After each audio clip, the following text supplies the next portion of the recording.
एजे music present. आया है सो जाएगा, आया है सो जाएगा, राजा रंक फकीर एक सिंहासन चढ़ी चला, एक बंधा जनजीर।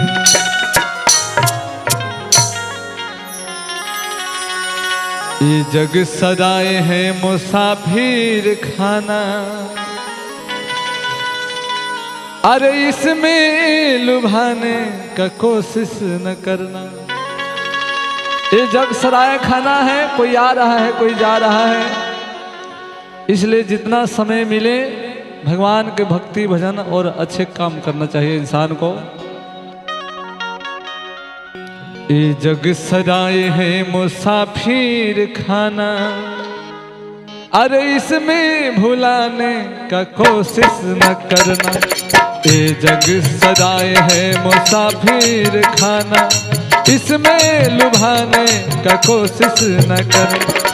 आए हो बेशक तू रहना बिताले, आए हो बेशक तू रहना बिताले, अरे कब जा जमाने का कोशिश न करना। ये जग सजाए है मुसाफिर खाना, इसमें भुलाने का कोशिश न करना। ये जग सजाए है मुसाफिर खाना, इसमें लुभाने का कोशिश न करना।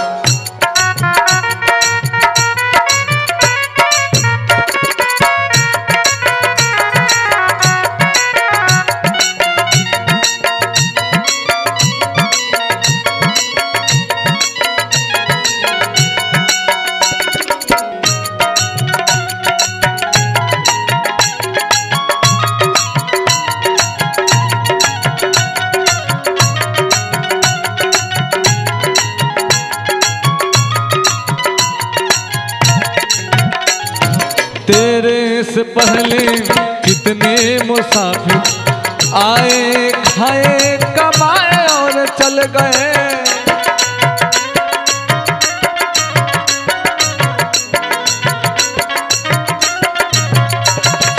तेरे से पहले कितने मुसाफिर आए खाए कमाए और चल गए, आए खाए कमाए और चल गए।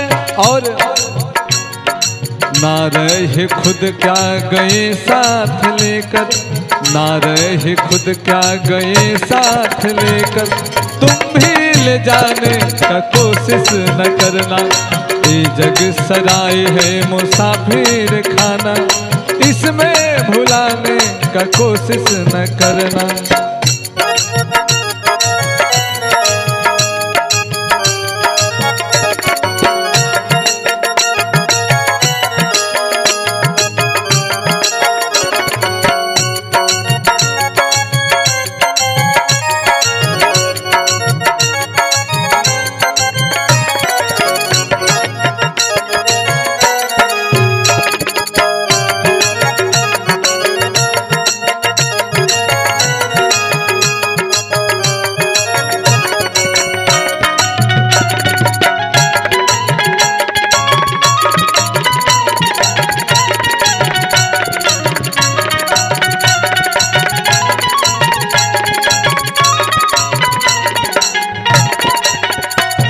चौरासी के चक्कर में गोता लगाकर मुश्किल से नर्तन का चोला मिला है।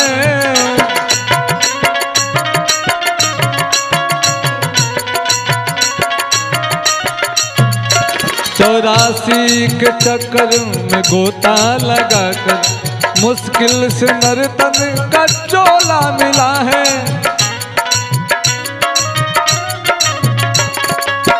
मुश्किल से नर्तन का चोला मिला है। सौभाग्य से यहाँ मौका मिला है, सौभाग्य से यहाँ मौका मिला है। मौका गवाने का कोशिश न करना। ये जग सराय है मुसाफिर खाना, इसमें लुभाने का कोशिश न करना। ये जग सराय है मुसाफिर खाना, इसमें लुभाने का कोशिश न करना। ये जग सराय है मुसाफिर खाना, इसमें लुभाने का कोशिश न करना। ये जग सराय है मुसाफिर खाना, इसमें लुभाने का कोशिश न करना। प्रीति फिल्म्स रिकॉर्डिंग स्टूडियो चिरैया।